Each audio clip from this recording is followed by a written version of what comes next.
Arrancamos entonces. Ahí estoy compartiendo. Vamos a arrancar entonces con la unidad 5 de acá. Esto por el programa nuevo, ¿no? Y vamos a hablar del patrimonio neto.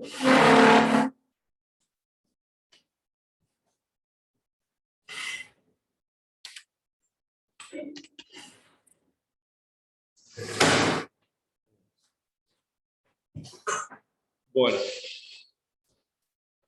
vamos a empezar con la definición clásica que conocemos del patrimonio neto, ¿no?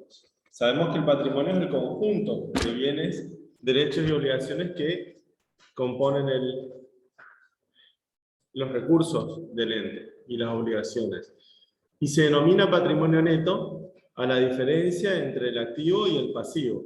Su nombre lo define, es el total de los recursos que disponemos menos los compromisos y obligaciones o deudas que poseemos. Hay autores que lo definen como el valor de los activos netos identificables o el conjunto de los recursos una vez deducido a las deudas. Puede ser, yo lo asimilaría más bien a una expresión matemática porque podemos definirlo como la suma de, perdón, al patrimonio neto lo podemos definir como la diferencia entre el activo y el pasivo. Es decir, que si yo tengo, ¿qué es el activo? Que ya vimos, todo lo que tengo, el dinero, las cuentas por cobrar, los bienes de uso, las inversiones, los bienes de cambio, que están inventariados y que componen mi activo, y le resto todo lo que debo, ¿qué me va a quedar? La diferencia. Por eso les digo que es una cuenta matemática.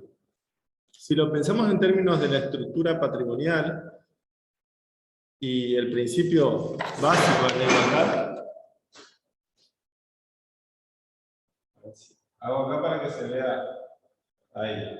Nosotros definimos al activo, al pasivo y al patrimonio neto. ¿Qué me pueden decir de esta estructura patrimonial? El total de los recursos es igual a qué? No escucho nada. Está bien, pero ¿qué sería esto? El pasivo del patrimonio neto. ¿Quién dijo algo más? El total de las fuentes de financiación. Es decir, que la totalidad de los recursos se financian de estas dos formas. Y esto siempre va a ser igual. Entonces, puedo definir al activo es igual a la suma del pasivo más el patrimonio neto. La igualdad contable fundamental. Que tiene dos versiones, una estática y una dinámica. ¿Cuál es la diferencia? En la dinámica no se empiezan a hacer ejercicios. En la ejercicios. ¿Qué sería hacer ejercicios? ¿Dónde estaría la diferencia? Acá. En donde la estática, ¿qué vendría a estar o componer al patrimonio neto? Cuando la sociedad se constituye, cuando recién los socios establecen el capital, lo suscriben y lo integran. ¿Qué forma parte del patrimonio neto? El capital. Y una vez que empiezan a hacerse los ejercicios, eso no veo gracioso. ¿Qué serían los ejercicios? Las abdominales, las operaciones. Entonces, una vez que la empresa empieza a operar, empieza a realizar operaciones con terceros, se van generando variaciones patrimoniales. Algunas incrementan el patrimonio y otras disminuyen. ¿Se acuerdan cómo se llaman? Está acá afuera de la cámara, así que me voy a acercar. Cualitativas y exacto. ¿Cuáles son las cualitativas y cuáles son las modificativas? Cualitativas. Esto no es examen, bueno, ahora con movilidad, lo estoy evaluando. las que cambian la composición del patrimonio, pero no la cuantía total. Y las modificativas son aquellas que Sí, modifican. lo modifican. ¿Qué van a hacer? Las positivas y las negativas. Entonces,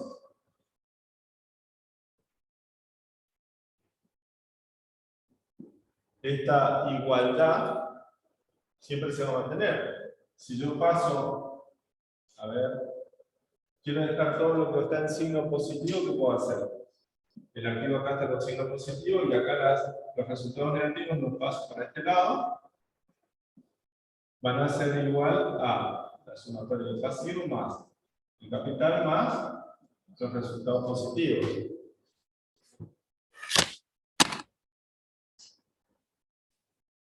Bien. Todo sigue bien, así que no me pregunto qué pasó. ¿Y esto qué me define?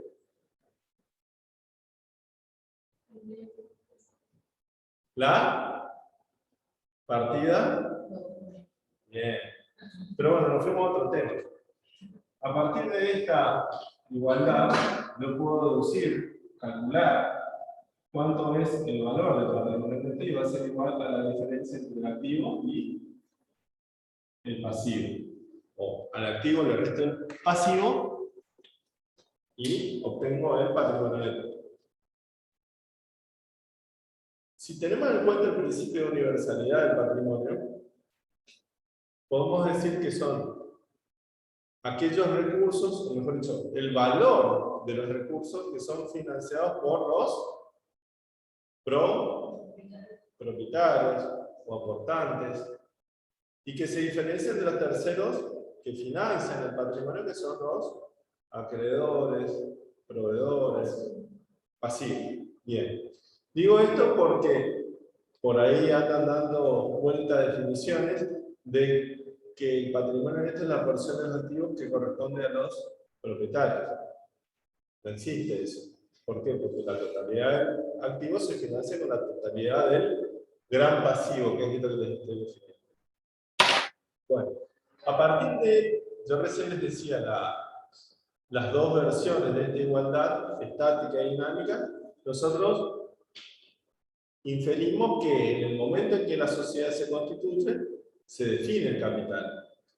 El capital social, que es esa especie de garantía que los socios establecen con la que van a responder por las operaciones del ente, ¿sí? Lo tienen que suscribir y luego integrar. Y ahí estamos hablando del capital social. Ya me estoy, digamos, introduciendo en distintos conceptos del patrimonio neto. Si pensamos en qué rubros componen el patrimonio neto, ustedes ya lo conocen, son básicamente dos. Al inicio, los aportes de los propietarios, y luego, cuando hacemos ejercicios, los resultados que se van acumulando, operaciones. Pero existen empresas no. Algunas personas jurídicas que inician su existencia sin un aporte de los propietarios, sino que inician con resultados. Sobre todo son aquellas que no tienen una finalidad de lucro, como puede ser una asociación civil, una fundación, una cooperadora, independientemente de la figura jurídica que adopte, inician su existencia no con un aporte de los propietarios porque no tiene dueños, sino con un subsidio, con un aporte de un tercero que no tiene contraprestación alguna. Y desde el punto de vista patrimonial, esto representa un resultado. Entonces, puede darse el caso de entes que tengan inicialmente el patrimonio neto compuesto por resultados que se van a ir acumulando. Como por ejemplo una fundación que inicia su existencia con un subsidio que recibe del Estado. Entonces ese subsidio no va a ser un aporte, sino va a ser un ingreso. Bien. En general, y pensando ya en las sociedades comerciales, que, digamos, o las empresas privadas que siempre se encuadran jurídicamente bajo un tipo de sociedad, y estoy hablando de las sociedades comerciales, el patrimonio neto estará compuesto inicialmente por el aporte inicial de los socios, que como ustedes saben, se define en el contrato social. Cuando la sociedad se constituye, se tiene que firmar o suscribir un contrato fundacional, en donde, más allá de los requisitos formales o legales que tendrá que cumplir, se van a establecer distintos aspectos, como ser el objeto social, es decir, a qué se va a dedicar esa empresa, que tiene que ser lícito, obviamente, no podemos constituir algo para cometer delito. ¿Qué más va a tener? Una razón social, o nombre, o denominación. ¿Qué más? Un domicilio legal, en donde... Aportes, pero antes de hablar de los aportes, ¿de qué tenés que hablar? A ver. La identificación de los socios, es decir, el listado de quienes van a componer el... ¿De cuánto va a ser el capital social? A ver, ahí hablamos de los aportes, y hablamos de la identificación de los socios y del listado. En realidad lo primero que se hace es, se define el capital legal. Una vez que se define el capital legal, que se establece en una cifra, moneda, se establece el tipo societario. La ley de sociedades establece una serie de tipos de sociedades, no viene al caso, pero según cada sociedad, ese capital se va a dividir en partes que tienen nombres distintos. Si estamos hablando de una sociedad anónima, el capital se va a dividir en partes iguales que tienen el nombre de acciones. Si por el contrario, el tipo societario elegido es una sociedad de responsabilidad limitada, el capital se va a dividir en cuotas sociales. Y así, cuando vemos las sociedades de personas y no de capital, donde partes de interés. Es decir, que va a tener distintos nombres de acuerdo a la sociedad de la cual estemos hablando. Pero lo que se establece entonces es el objeto social, el domicilio, el plazo de duración, el capital social, etc. Y una vez que se establece el capital social y la cantidad de partes indivisas en las que éste se divide, se establece quiénes van a suscribir esas partes de capital. Y ahí viene el listado de socios. En donde se dice que bueno, tal socio va a suscribir tantas cuotas sociales o tantas acciones, y así todas las cuotas sociales o todas las acciones deben estar suscriptas en ese mismo acto. Dice la ley que en el momento de la constitución societaria, ese capital debe ser suscrito íntegramente, es decir, que no puede quedar una parte del mismo sin compromiso por parte de algún socio. La suscripción debe ser absoluta. ¿Qué significa suscribir? No es solamente firmar, es comprometerse a aportar. Ahora vamos a ver qué significa aportar, digamos. Bienes, dinero vendría a ser bien, puede ser dinero, mercaderías, terrenos, inmuebles, acciones, pero también existen otras configuraciones de aporte. No solamente se pueden asumir deudas que hasta ese momento eran de la sociedad, es decir, transferencias de pasivo, o también pueden haber capitalizaciones de deuda. Distintas formas en las que podemos configurar o entender el aporte de un socio, ¿sí? Pero en definitiva, ¿qué es un aporte? Es una transferencia desde el patrimonio personal en beneficio del patrimonio social. Y fíjense que cuando yo digo transferencia no estoy indicando o estableciendo el sentido, sino que hay una transferencia de algo. Si hablamos de transferencias de activos, el sentido va a ser desde el patrimonio personal hacia el patrimonio social. Y si hablamos de transferencias de deudas, como dijo tu nombre, Violeta, si hablamos de una transferencia de deuda va a ser en sentido inverso, hacia que una deuda que hasta ese momento es del ente o de la sociedad, se va a transferir al patrimonio personal. Esto obviamente requiere el acuerdo del acreedor cedido, porque va a dejar de deberle a una sociedad y va a pasar a deberle a alguien que ahora es un socio. Entonces, hay que ver jurídicamente cómo está resuelto eso, pero se puede llegar a dar con el acuerdo del acreedor. Entonces, hablamos del compromiso o momento de la suscripción y luego el momento del aporte o la efectiva integración, que es cuando el socio efectivamente hace esa transferencia hacia o en pos de del patrimonio social. Bien.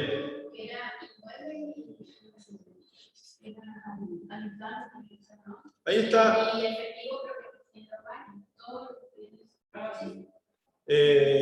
Sí, son cuestiones que están en la ley de sociedades, que, digamos, acá nosotros no vamos a poner tan rigurosos, pero la ley de sociedades, no, ahora no recuerdo bien, pero establece, creo, si no fue modificada, que los aportes en especie deben ser inmediatos. No pueden existir compromisos de aporte cuando son en especie. En cambio, cuando son dinerarios, sí se admite una integración mínima del 25% y se establece un plazo máximo de 2 años para completar ese 75% que queda pendiente. ¿Ok? Ahí dice, se pueden aportar dinero en efectivo o bienes, aportes en especie, se pueden realizar capitalizaciones de deudas o transferencias de deudas entre el ente y el aportante. ¿Qué quiere decir? Supongamos que este es el patrimonio de la sociedad y acá tenemos el patrimonio del socio o el aportante, mejor dicho. Entonces, aportante, y acá está el patrimonio social, la sociedad. Entonces, si hablamos de aportes en dinero o en bienes, vamos a estar hablando de transferencias, desde el activo del aportante hacia el activo social. Si hablamos de capitalizaciones de deuda, ¿qué significaría? Alguien que hasta un momento es un acreedor que renuncia a su título de crédito en reemplazo o a cambio de títulos de capital. Entonces él deja de ser acreedor y el patrimonio neto crece. ¿Por qué? Porque desaparece un activo, desaparece una deuda sin que haya el ente utilizado un activo para cancelarla, sino que lo que pasó es que esa deuda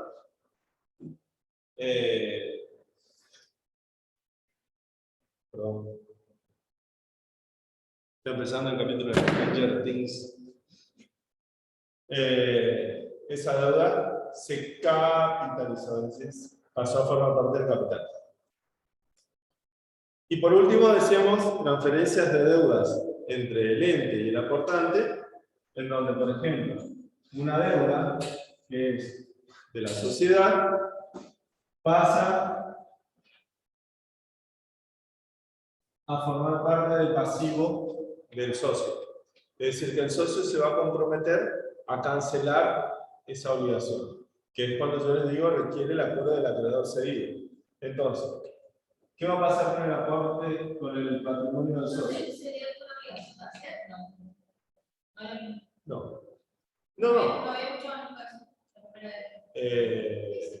siempre hay una primera vez. No, una deuda monetaria, en donde el socio, el aportante, va a tener una inversión ahora y un pasivo. ¿Sí? Y la sociedad, ¿qué va a pasar con el patrimonio social? Esta parte desaparece, se la lleva, por decirlo de alguna manera, se la lleva el socio, pero crece el patrimonio neto. Entonces esto se mantiene igual. Siempre esta igualdad va a permanecer igual, ¿no? Nada más que ahora aumenta el patrimonio neto. Desapareció la deuda, no utilicé ningún activo, ningún recurso, sino que se la lleva el socio, el aportante. Quiero aclarar, hasta este punto vamos a hablar de aportantes, no de socios. Eso es muy importante entender que hay una diferencia. Porque aportante es el que aporta.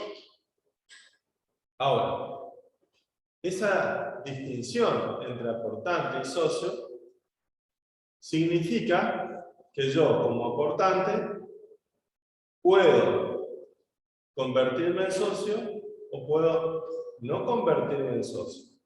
Es decir, que van a existir aportes que no me otorgan la condición jurídica de socio.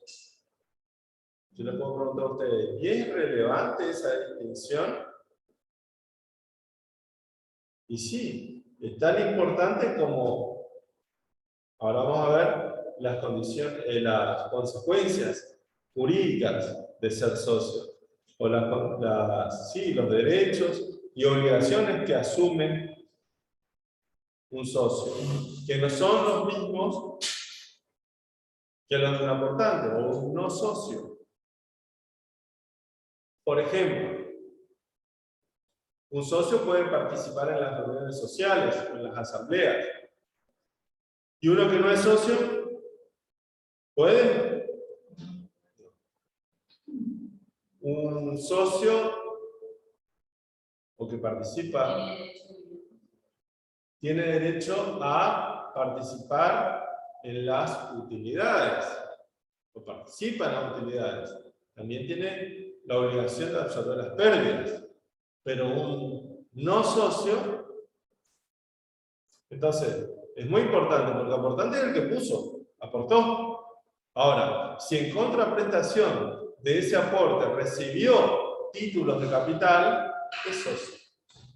Pero si en contraprestación de ese aporte no recibió títulos de capital, no es socio. No. No.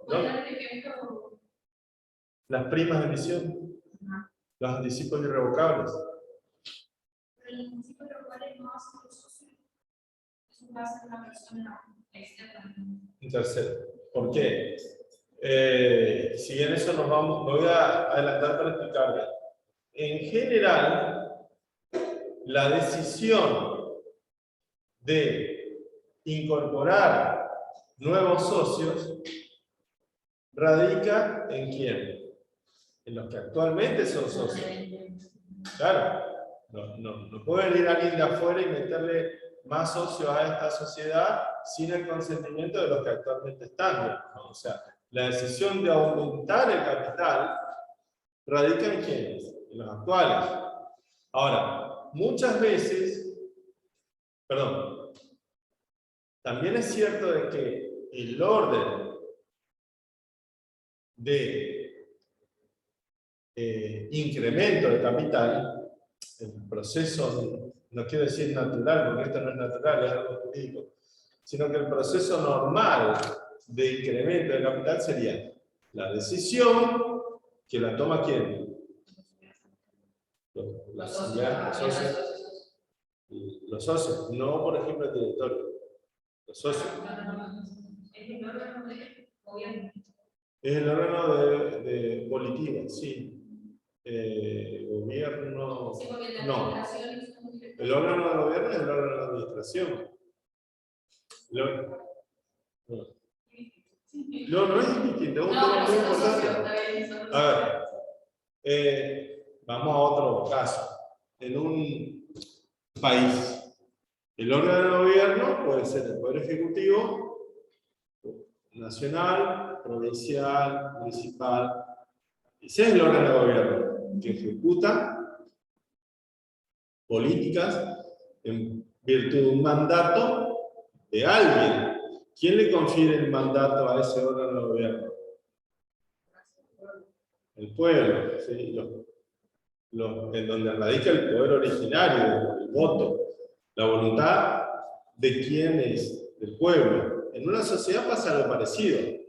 Entonces, los aportantes, perdón, me corrijo, los socios, que también tienen que ser aportantes, porque para ser socios sí o sí tienen que ser aportantes, son los que tienen la voluntad. Es el órgano volitivo, el máximo órgano de una sociedad. Solamente por arriba del órgano volitivo está la ley. ¿Sí?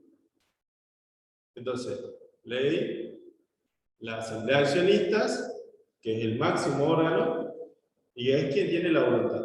Son ellos quienes deciden y fijan las políticas que deben ser, y nombran a un órgano de gobierno, ¿sí? Que en este caso, en una sociedad anónima, ¿cuál sería el órgano de gobierno, de administración? El directorio, puede ser un comité. Un presidente. Presidente. Presidente. Ah, presidente, entendí yo. No, presidente. No es lo mismo. El directorio, no sé cómo sería. Del directorio. Claro. Vos tenés, pero a ver, el órgano de gobierno puede ser unipersonal o colegiado. Quiere decir de 3 o más. Siempre tiene que ser algo impar. Si es unipersonal, el presidente es esa persona. ¿Por qué es importante? Porque es el representante legal.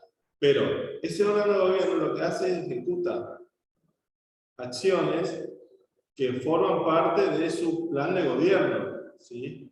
Pero que quede claro que gobierna en pos de un mandato, ¿de quién? Del órgano de arriba, que es la asamblea. Entonces, no sé cómo llegamos a esto, pero... Pero ellos tenían que decir si iban a recibir, si iban a meter su autoridad. Claro, y nos fuimos al órgano de gobierno. Entonces, quienes deciden sobre es la asamblea. Ellos deciden, a ver, cuando uno aumenta el capital, en definitiva lo que está decidiendo es aumentar la cantidad de títulos de capital, y quienes los suscriban van a ser los futuros socios, que pueden ser los socios actuales o nuevos. Entonces, el orden lógico, por darle algún nombre, es decisión, después suscripción de eso que se decidió crear, y después integración.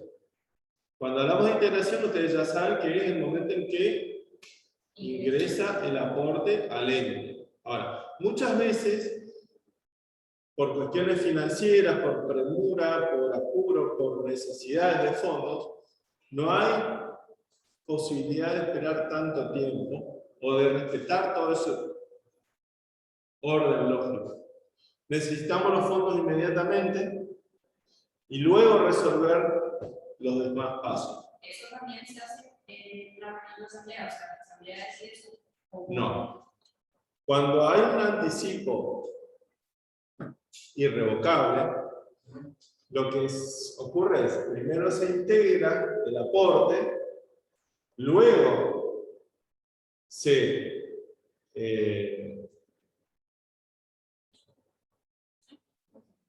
decide y luego se suscribe. Es decir, al tener orden. ¿Pero por qué? Porque el órgano de gobierno o el órgano de administración recibe los fondos, los aportes, ad referéndum de quién. De quien decide. ¿Quién? O sea, que ellos no pueden decir, bueno, no vamos a suscribir esto. Exactamente. Pueden rechazar ese anticipo. Y en ese momento, si hay un rechazo, ahí sí se transforma en pasivo. ¿Ok? Bueno. ¿Entendieron todos? Bien. Pero nos fuimos un tema más. Pero bueno, estoy viendo, dice clasificación de los aportes capitalizados y no capitalizados. ¿Qué quiere decir eso?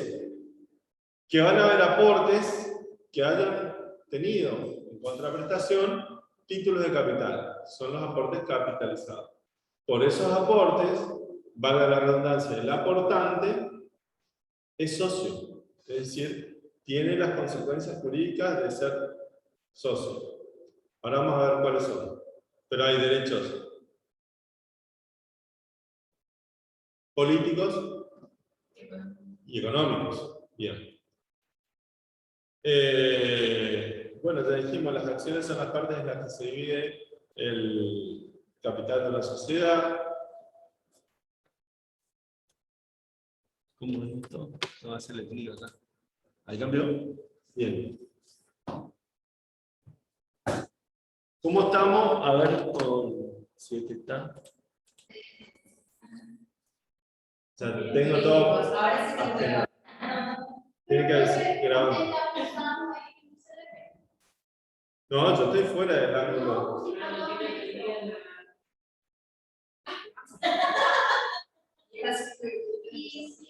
What are you talking about? Ah, porque yo. No, a mí. Esta computadora es buena porque tiene. Claro, se ve que es óptica. Está bueno porque es. O sea, la cámara tiene un sistema manual. Sí, tiene que meter el dedo ahí para correr. ¿Cómo estamos, Manuel? Está callada ahí, pero bueno. Hola, Manuel. Aflojá con el chocolate. Bien. Vamos a compartir entonces. Porque esto también después queda grabado para la posteridad. Supongo que estoy compartiendo ahí, así que. Y ahí se ve chiquitito.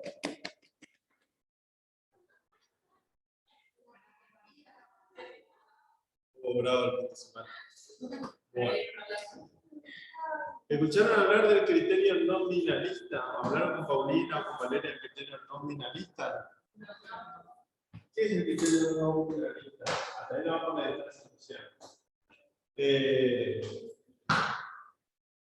Yo les decía que dentro de los requisitos que establece la ley de sociedad respecto del capital social, que se debe establecer en el momento del acto de la Constitución, el mismo debe estar distribuido en partes de capital que tienen idéntico valor nominal. Es decir, que la totalidad del capital legal, esa garantía social, debe ser suscrita por la totalidad de los socios. ¿De qué manera? A través de las partes de capital. Esas partes de capital tienen idéntico valor nominal. Es decir, que todos los socios van a suscribir la cantidad de partes de capital y en función del valor nominal individual de esas partes, saben o van a conocer la porción de capital legal de la cual ellos son suscriptores. Esta proporción es muy importante porque establece los derechos o la proporcionalidad de los derechos económicos, no así los derechos políticos. ¿Qué son los derechos económicos? Hoy creo que Antonella habló no solamente de los dividendos, sino algo más importante que los dividendos, que es la propiedad sobre el patrimonio. Cuando ustedes piensan en una sociedad o conciben una sociedad en un sujeto de derecho, una persona de existencia ideal, la volví casi. No, cualquier cosa menos. Es una persona que puede, digamos, tener derechos y contraer obligaciones, tanto así como adquirir bienes, y esos bienes van a ser parte de ese patrimonio. Ahora bien, ¿quién es el dueño de ese conjunto patrimonial? Supongamos en una sociedad, ¿de qué manera? Supongamos una sociedad anónima que tiene inmuebles, rodados, embarcaciones, aeronaves, acciones, un patrimonio importante. Todo ese conjunto de bienes van a ser propiedad de la sociedad. Es decir, que en el título de propiedad de un inmueble va a decir sociedad forestal. En el título de propiedad del rodado va a decir sociedad. ¿Y quién es dueño de eso? ¿Y cómo se sabe? De forma participativa por denominación.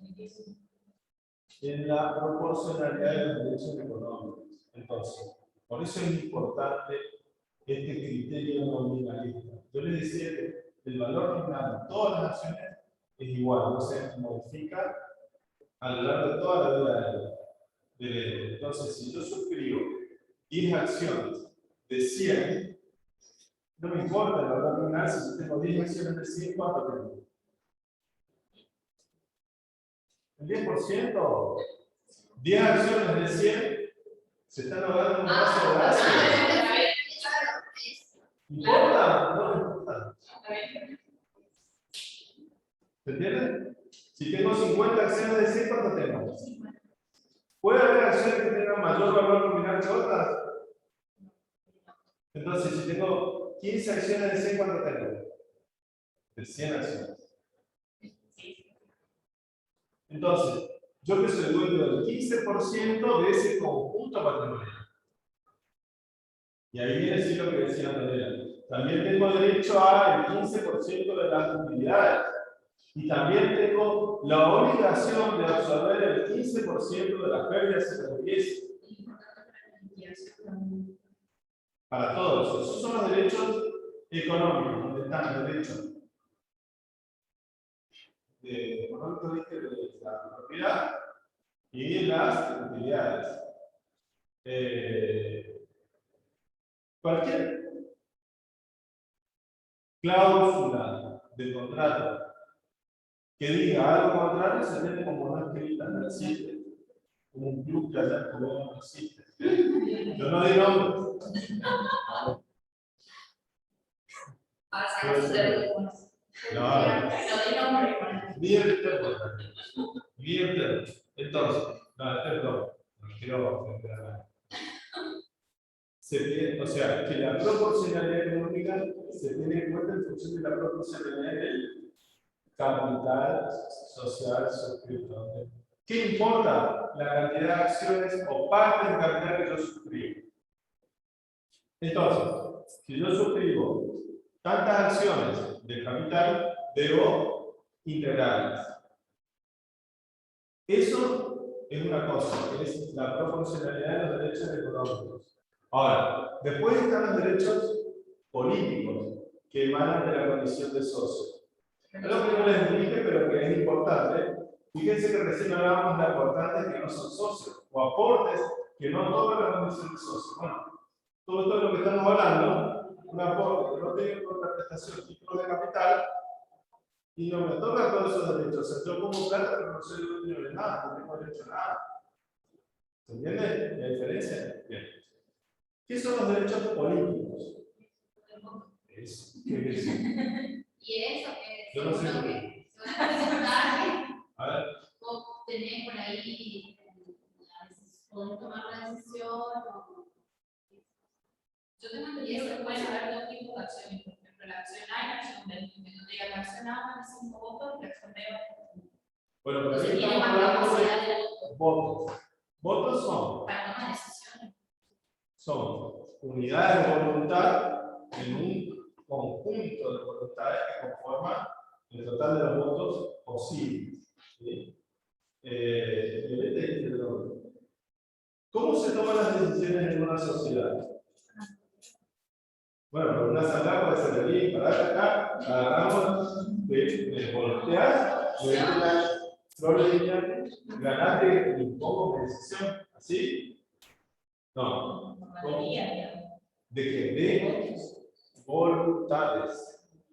No es lo mismo. ¿Cómo se conforma la voluntad? Ahí sí con lo que dijiste. ¿Con votos? Votos. Entonces, para formar la voluntad hay que tener la mayoría de los votos posibles. Es otro tema muy importante. Sepan que hay decisiones de distinta índole en una asamblea. ¿Dónde se adoptan las decisiones? En las reuniones sociales, no es que se juntan en un café sin avisar al resto y decidieron entregar temática. Tiene que haber ciertas formalidades para que se reúnan los socios, deben estar todos notificados, presentes o habiendo autorizado a alguien. Y, como yo le decía, hay distintos tipos de decisiones. En ese sentido, siempre está la ley por encima. Nada puede estar por encima de la ley. Entonces, ciertas decisiones requieren voluntades distintas. Las decisiones ordinarias requieren mayorías comunes. ¿Cuál es la mayoría simple? No. La mayoría simple es la mitad más uno de los votos presentes. ¿Sí? Ahora, hay decisiones que requieren mayorías calificadas. Y ahí está así lo que dijo Andrea. ¿Qué es una mayoría calificada, mayoría especial? Cuando se requieren las 2/3 partes de los votos. Estamos hablando de votos. Y ahí se conforma, con esa mayoría especial se conforma la voluntad. ¿Sí? ¿Qué quiere decir? Que hay una propuesta que es sometida a votación y se adopta esa decisión por mayoría. Hay que ver, en función de qué tipo de decisión se establece, o se toma, mejor dicho, qué mayoría hace falta. Pero siempre para tanto, los socios deben estar previamente avisados, hay un orden del día, en otro para que se incorpore un tema a decidir. Tiene que estar notificado todo el capital, debe estar presente todo el capital, etc. No es tan fácil decidir algo. Bien. Entonces estamos hablando de los derechos políticos. Dijimos, votar o ejercer la voluntad. ¿Qué más? Nombrar a los administradores, los quienes van a gobernar de alguna manera esta sociedad, porque no gobiernan todos los socios, sino que ellos deciden o nombran a un socio o a un tercero. En el caso de la sociedad anónima, para ser administrador, puede ser que sea alguien que es socio o puede ser un tercero. Hay otro tipo de sociedades donde solamente pueden gobernar quienes sean socios, no puede venir un tercero a administrar. Bien. Y a ver, el valor de las acciones, hablamos del valor nominal, el valor libros, creo que ya lo habíamos hablado la otra vez. El valor libro vendría a entenderse como el valor que de la contabilidad surge o tiene las acciones, que se conoce como el valor patrimonial proporcional. Es decir, cuando hablamos de los libros, no estamos hablando de cualquier libro, sino de los libros de la contabilidad, en donde después de esos libros, el valor de la empresa es el valor del patrimonio neto. Si yo ese valor lo divido por la cantidad de acciones, sabiendo que todas las acciones tienen una igual proporcionalidad económica, llego al valor, al PPP, valor patrimonial proporcional de cada acción. Eso se conoce como el valor mínimo. Valor nominal, valor mínimo, pero hay otro valor de las acciones que es el valor de cotización. ¿Qué es el valor de cotización de las acciones o de los papeles de una sociedad? Cuando una sociedad quiere acceder al financiamiento a través del mercado de capitales, puede decidir abrir su capital y para eso requiere la autorización de un órgano del Estado, un organismo del Estado, que es la Comisión Nacional de Valores. Esta Comisión Nacional lo que hace es autorizar, previo control de una serie de requisitos, autorizar a esa sociedad a realizar oferta pública de títulos valores. En el caso de las acciones son títulos valores de capital, es decir, que la sociedad va a ser autorizada a realizar ofertas públicas de acciones, pero también puede ser autorizada a realizar oferta pública de títulos de deuda, por ejemplo, obligaciones negociadas.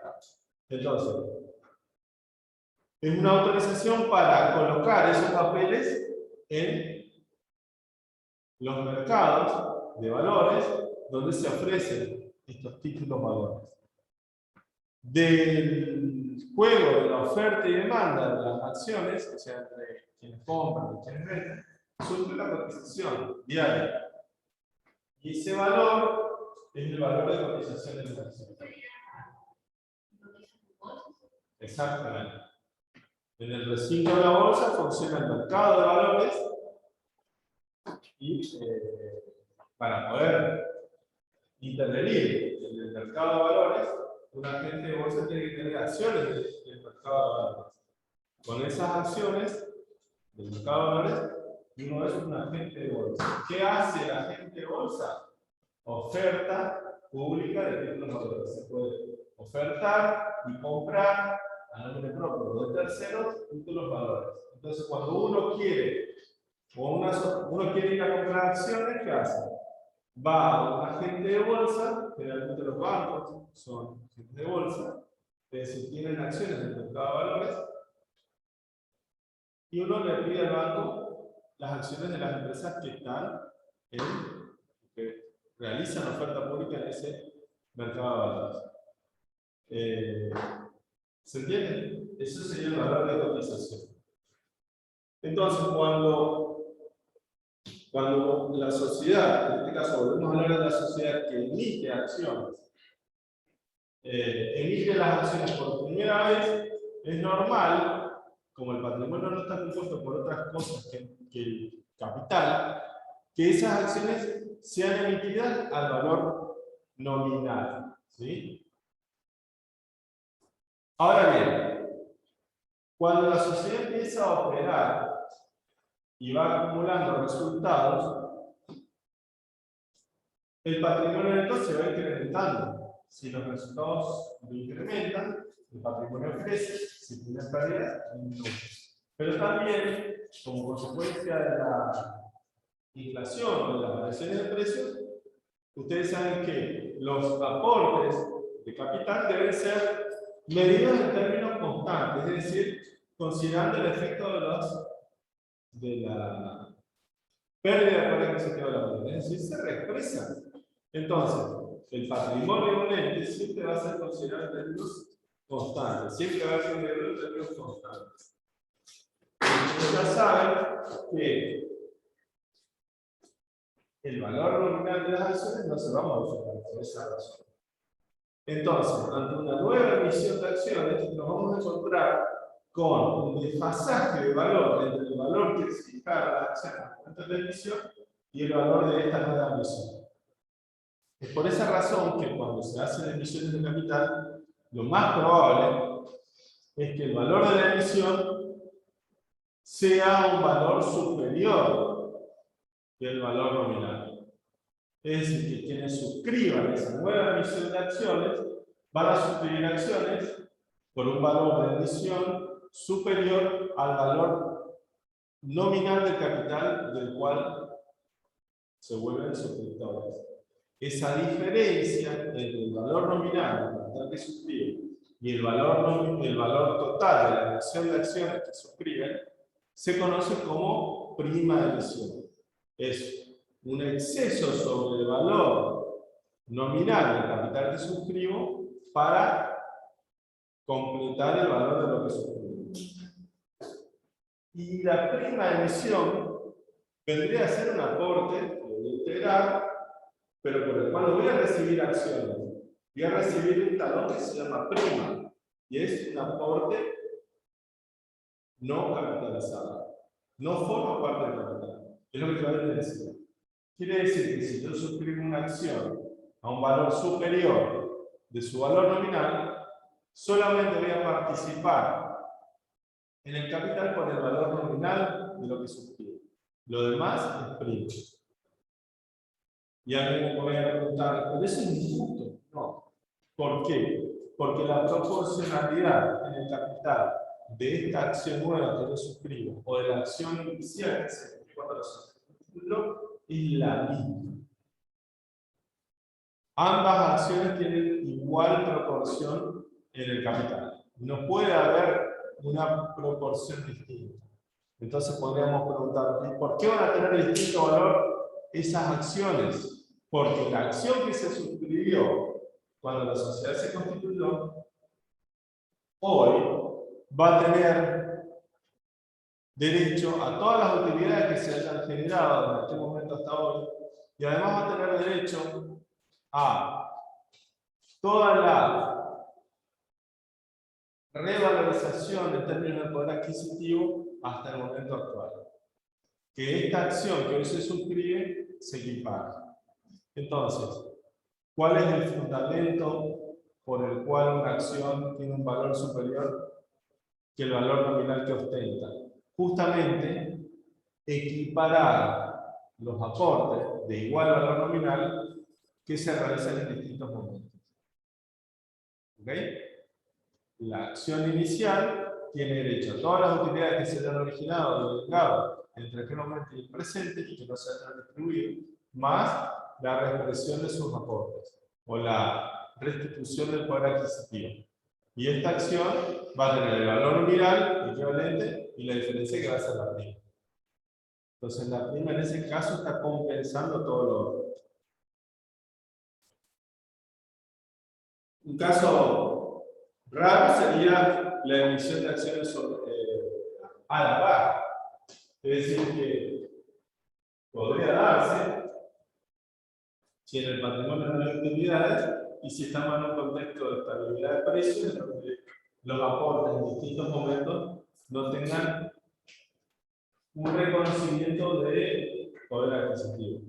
En ese caso, el valor del patrimonio va a ser plano y las acciones que se han suscrito hace un tiempo o ahora deberían tener igual valor nominal, y con lo cual se estaría justificando una emisión a la par. Y hablamos de las emisiones bajo la par cuando el valor de la emisión,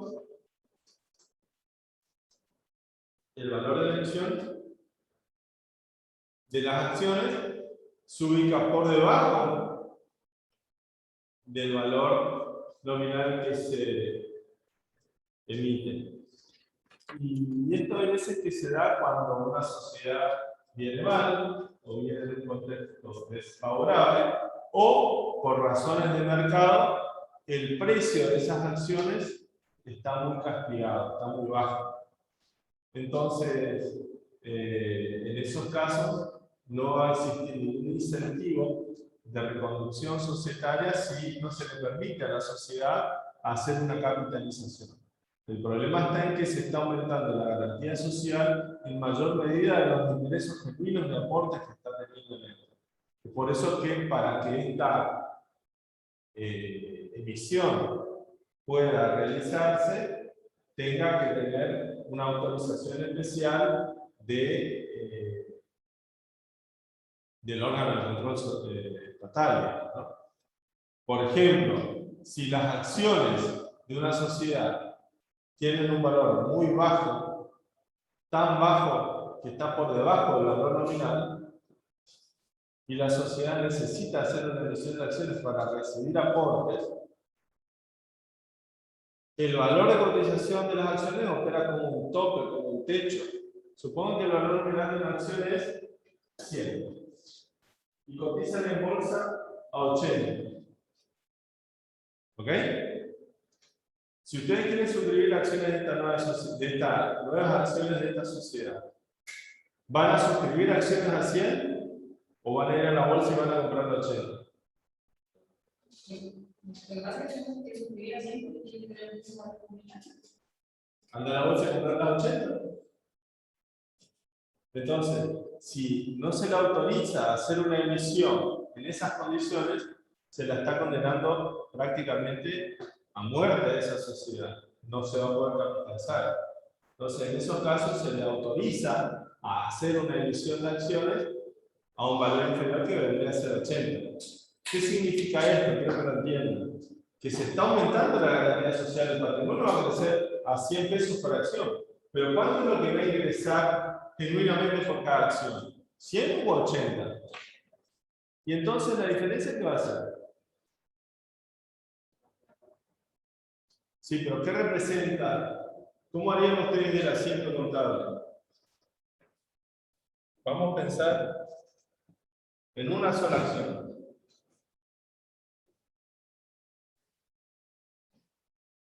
¿Cómo sería el asiento contable?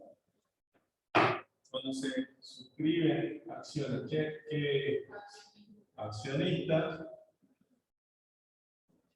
¿Y cuánto va a ser el compromiso que van a asumir los accionistas? 80, muy bien. Capital social. ¿Cuál es el valor nominal del capital que estamos emitiendo? 100. Quiere decir que tengo que poner 20 acá. Y ahí sí hablo de los descuentos de emisión. ¿Qué son los descuentos de emisión? ¿O qué rol o función cumplen? Es una cuenta que tiene saldo de deudor. Exacto. ¿Y qué regularizamos? Si decimos regularizador, algo tiene que regularizar. Exacto.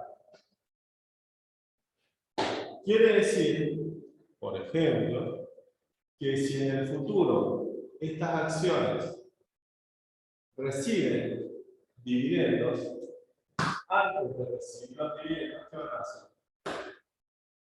Van a absorber los descuentos de emisión. No pueden recibir dividendos hasta ver. O sea, que igual cuando teníamos un principio. Pero la sociedad pudo recibir fondos, aunque sea 80, y con eso siguió operando. Claro, pero es que el que invierte, digamos, no tiene, no gana nada. Que eso, igual tiene que aportar. Pero por lo menos no puede partir adelante. Eso sí. Va a terminar de aportar cuando reciba las utilidades futuras que se generen como consecuencia de esto. Exacto.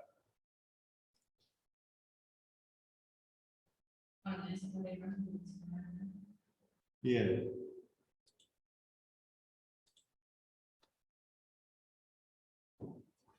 Aportes no capitalizados. Algo de esto ya hemos hablado. Son, o pueden ser, los anticipos irrevocables, las cuentas de futuros aumentos de capital, o, como bien veíamos, las primas de emisión. Ya dijimos que son las primas de emisión. Son los excesos de aporte por sobre el valor nominal de la emisión.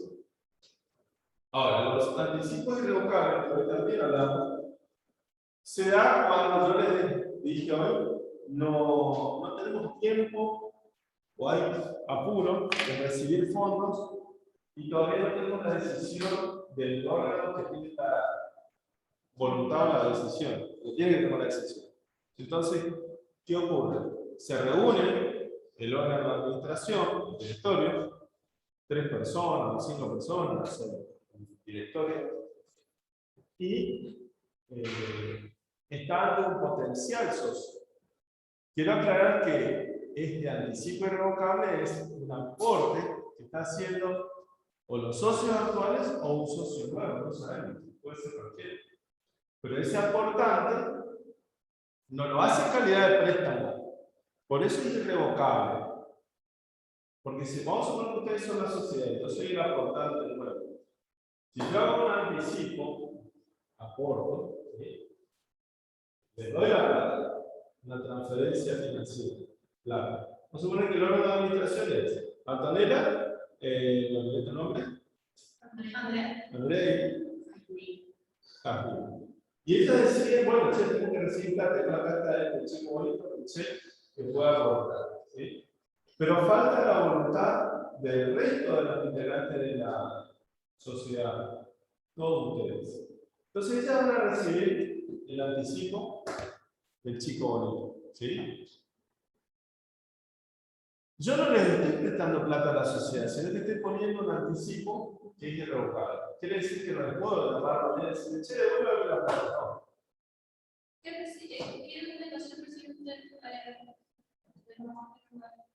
Recibo. Vale. Claro, algo tiene que haber, pero no sé. Te dan la mano. A la noche te quitas el mano con novio. No. Tiene que haber un acta. Eso no dije no. Pero la Necesita alguien que edite la video. No, si hay documentación que edita, porque si no podemos fraguar un pseudo préstamo. Entonces, tiene que haber un acta. ¿Acta de qué? ¿De directorio o de asamblea? directorio. Bien. Acá reunidas, Antonella, Jazmín y Andrea. Andrea. O Ana. con solo pensar en esa reunión ya me da escalofrío donde estoy poniendo mi plata. Me dicen, dame la CBU, te damos la CBU. Bueno, en esa acta se va a poner que yo, aportante, hago un anticipo irrevocable. Justamente en donde se establece, ¿qué voy a recibir? Acciones. ¿Qué cantidad de acciones? Tiene que haber una conversión entre esa plata que yo pongo y la cantidad de acciones que voy a recibir. ¿Qué clase de acciones? Si van a ser acciones de voto simple, acciones de voto plural, hay que ver cómo está el costo de capital. Si van a tener algún tipo de preferencia, todo eso se establece, pero además, acá está lo más importante. Ustedes tres, en esa acta, se tienen que comprometer, porque ¿qué es lo que a mí me interesa? Obviamente que ingresar a esta sociedad, como nuevos socios. ¿Y quién va a resolver eso? ¿Ustedes tres? No, todos ustedes. Entonces a mí me interesa saber cuándo ustedes van a convocar a la asamblea para que se resuelva y admita o rechace mi aporte. Entonces ustedes tienen que, fíjense, la entrega de bienes a la sociedad es a cuenta de acciones que se van a emitir en el futuro. Todavía no hay decisión de qué es lo que vamos a hacer. El órgano de administración, o sea, ustedes tres, el partido, lo recibe ad referéndum de la asamblea. ¿Qué es eso? Ad referéndum. Sujeto a la voluntad de quién?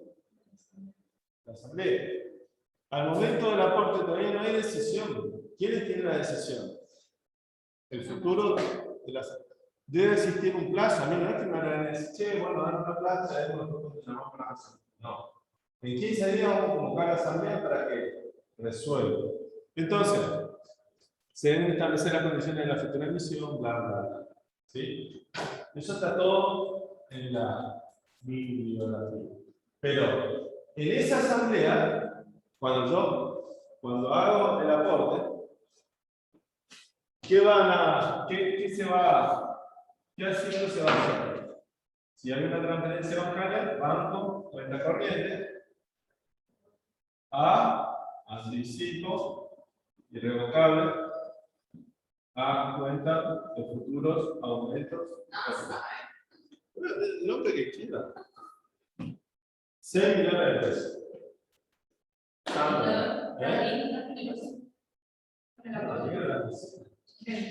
¿Te das cuenta de que se me cuadrado?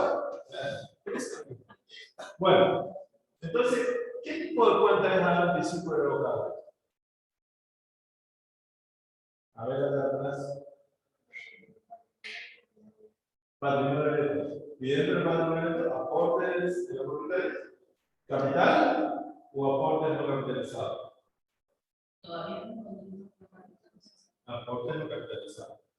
Bueno, se está ahí hasta que se reexpresa o no se reexpresa. Sí. Hubo transferencia de poder adquisitivo, eso es importante. Bueno, entonces, se hace la asamblea.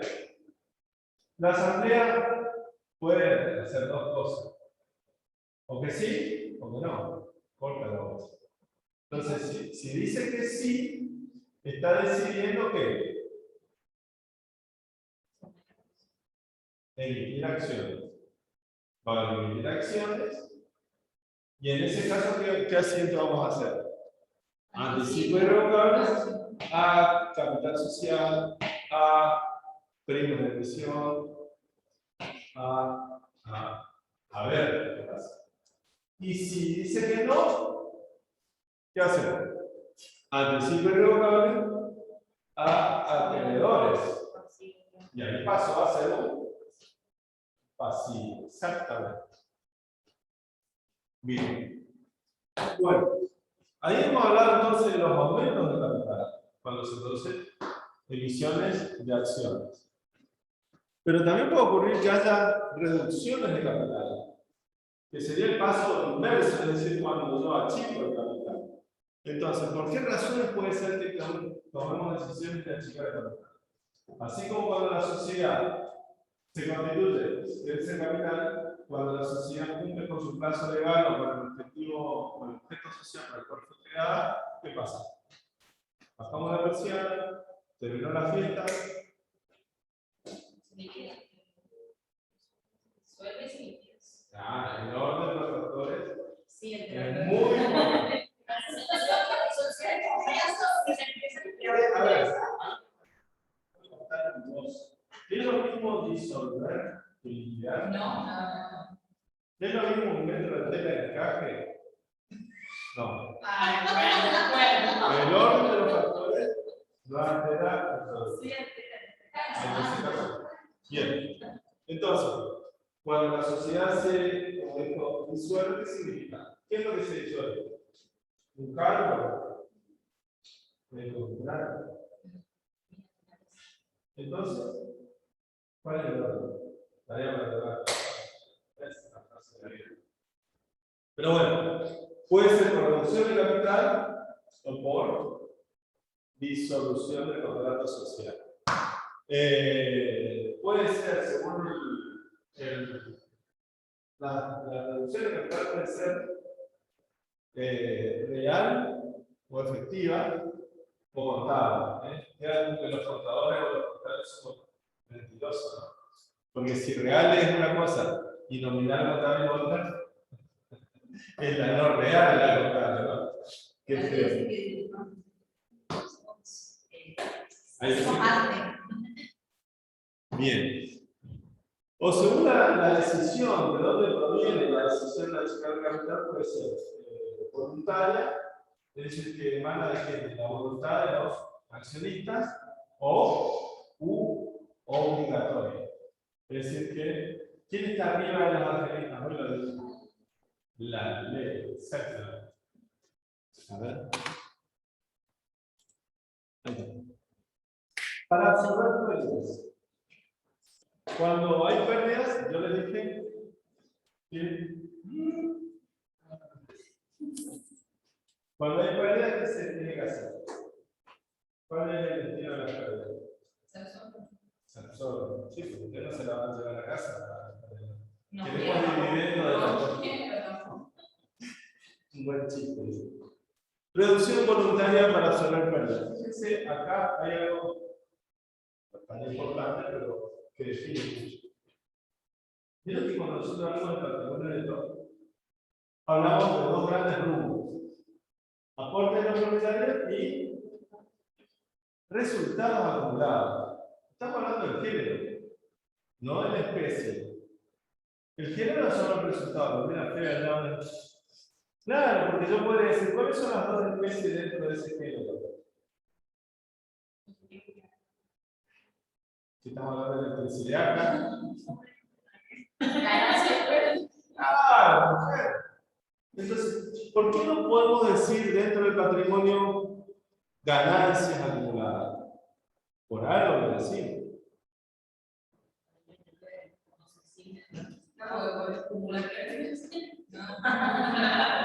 Yo no sé si me dijiste con Sí, hablamos del impuesto y periodo todavía, no, me quedó clarito que se puede poner.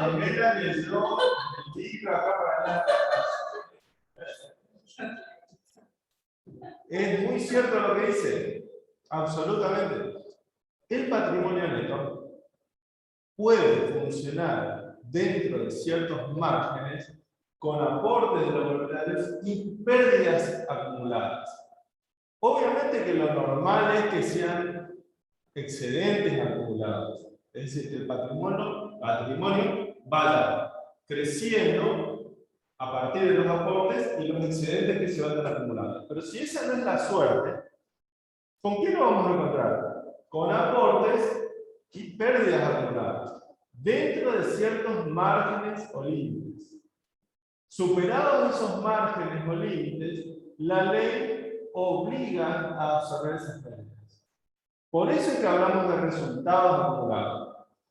Por eso yo les digo, es una cuestión, si se quiere, terminológica o menor, pero no tanto. Hay que entender porque tiene un sustento. Entonces, pueden ustedes algún día encontrarse con saldos contables en donde el patrimonio neto tenga saldo acreedor, obviamente, pero voy a tener aportes de los propietarios con saldo acreedor y resultados acumulados con saldo de deuda. ¿Qué quiere decir eso? Que tengo pérdidas acumuladas.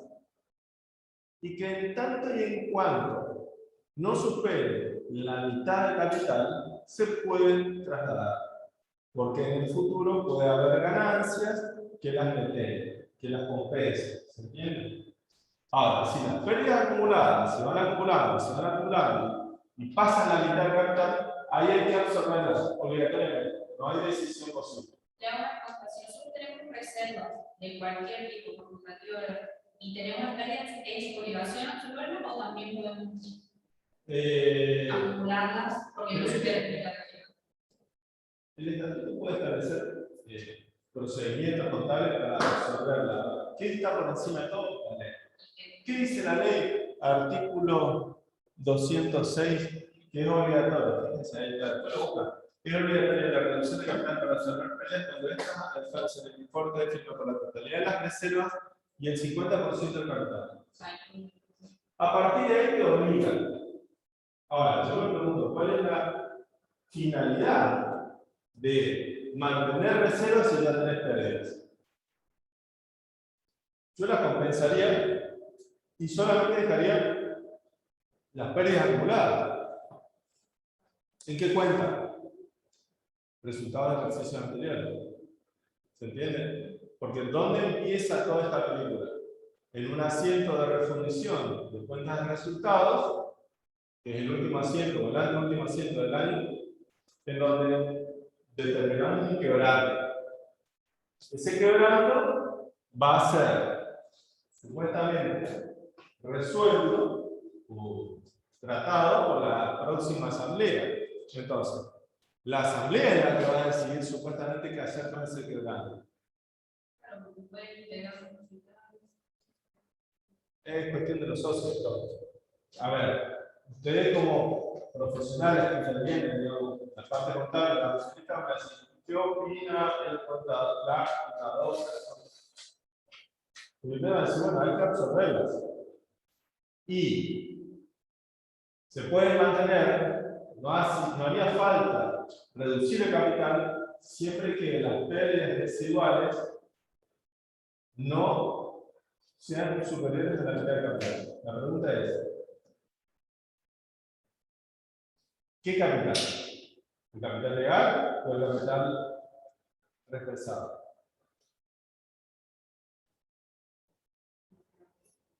Exacto. Es decir, exacto. Todo se pone cierto. Bien. Esa reducción de capital, si es obligatoria, ahí sí hay que decidir si es real o efectiva o nominal o contable.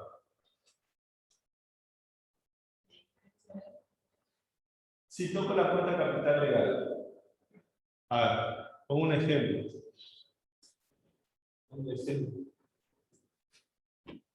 Vamos a suponer este ejemplo. Vamos al patrimonio neto, ¿no? Este es el patrimonio neto. Y tengo capital 100.000. Ajuste de capital 900.000. Por lo tanto, el capital ajustado es 1.000.000. Después tenemos, esto sería los aportes de capital, después tengo resultados acumulados, general. Reserva legal, 100.000. Resultados de ejercicios anteriores, 500.000. Y acá viene quebranto del ejercicio. Vamos a suponer que es 700.000, opción 1, o opción 2, que sea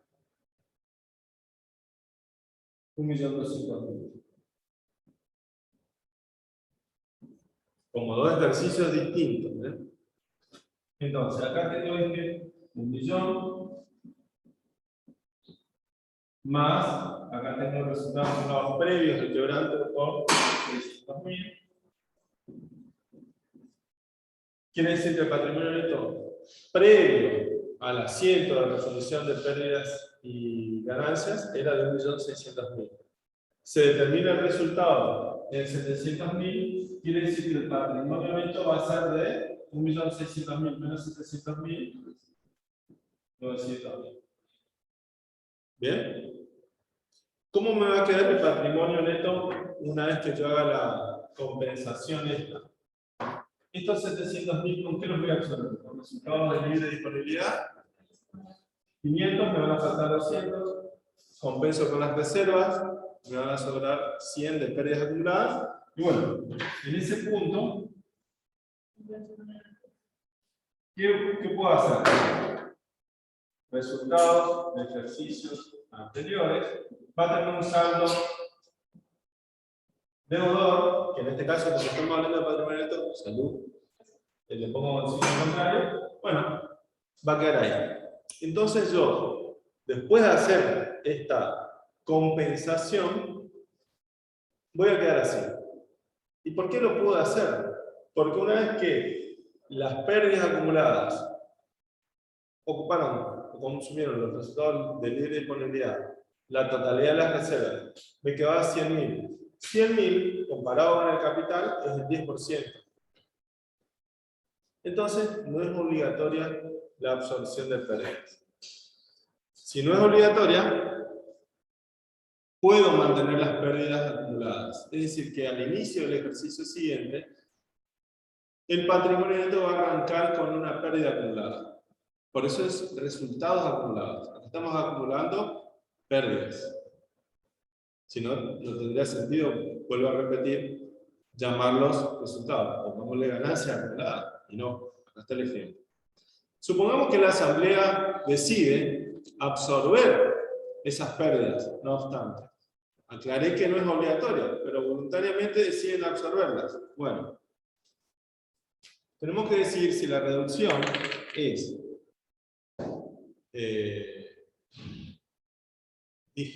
nominal barra contable o real barra efectiva. Entonces vamos a suponer que decimos que sea real o efectiva. Vamos por la dura. Perdón, vamos por la blanda, la más fácil. La más barata, digamos, en términos administrativos. Si es nominal, ¿qué hacemos? Hacemos, por ejemplo, esto parece tener saldo deudor. Entonces voy a poner A, resultados de ejercicios anteriores, 100.000. ¿Vale? Qué lindo, ¿no? Y contra, por ejemplo, el ajuste de capital. Es decir, estamos absorbiendo la pérdida, pero contra el ajuste de capital. ¿Qué tiene de importante esta reducción nominal o contable? Que no se modifique el estatuto. No hay que reducir acciones. No hay que quitar acciones de circulación. Todos los acciones. El capital se mantiene. El proceso de modificación del capital social es un proceso, si se quiere, burocrático, que requiere publicar, inscribir en el registro público de comercio, como les decía, publicar, notificar, etc. Retirar acciones a prorrata de los accionistas. Vamos a ver el ejemplo.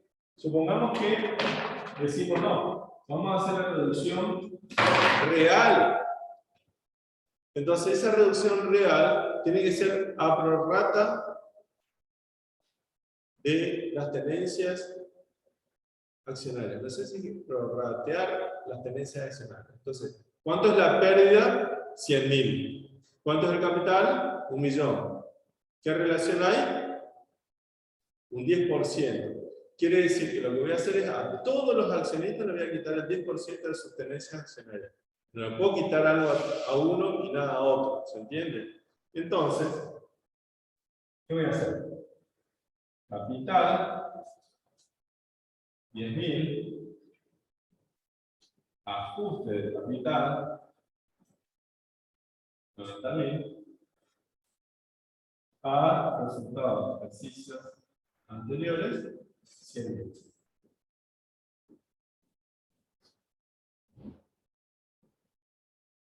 La diferencia con esta reducción de capital es que acá hay que notificar a todos los accionistas que se le va a quitar el 10% de sus tenencias accionarias. O sea que si alguien tiene 175 acciones, va a tener que devolver 170. No, sí. Claro, 170 acciones, bueno, venga 17 acciones, 10%. Como cuando vamos a misa, el 10, tanto, venga acá. Ahora, también dijimos, ya borré, pero rápidamente vuelvo a escribir. ¿Cómo era el tema acá? Reserva legal, dijimos, había 100.000. Y resultados de ejercicios anteriores, 500.000. Y acá había un quebranto del ejercicio de, dijimos, 1.200.000. Entonces, antes de la absorción, ¿cómo es mi patrimonio? 1.000.000 acá, 600.000 acá, 1.600.000 menos 1.200.000 me va a quedar un patrimonio neto de 400.000. ¿Se entiende lo que estoy planteando? Ahora bien, yo tengo que absorber pérdidas por 1.200.000 pesos. Bueno, 500.000 de resultados asignados. Quiere decir que ganancias que se han generado con anterioridad y que eran de todos los accionistas viejos, o de todos en realidad, porque están acá y todos son accionistas y todos tienen igual derecho, no los van a ver nunca más. Había reservas, no las van a ver nunca más. ¿Y cuánto me falta? Todavía me faltan 600.000. Pérdidas acumuladas, luego de compensar o de absorber, por 600.000. Que cuando compara con el valor de capital, representan el 60%. Se encuadra el artículo 206. ¿Y qué dice? Es obligatorio. O sea que acá no es que decide la asamblea, hay que sí o sí. Cubrir esos 100.000 que me están por toda la carrera. Opiniones, eso es discutible. La ley dice eso. Bueno, yo convencí. Hay que absorber de manera obligatoria. Entonces digo, bueno, ¿cómo absorbo los 600.000? Y claramente acá, bueno, no puedo hacer una nominal. Contra esto si hago los 600.000 y no modifico el capital, o, como dije, el porcentaje. El 60% y quedo con un capital de 40 y el resto acá. Con la salvedad. Esa decisión sí se puede tomar, digamos, de cómo compensar. Sí. Bien. Vamos a dejar por acá porque ya no me va a dar el tiempo para estas otras cuestiones, pero ahí está, el artículo 206 de la ley de sociedades, la ley vieja, no sé cómo quedó con el nuevo articulado. Bueno, semana que viene, no la otra, vamos a estar viendo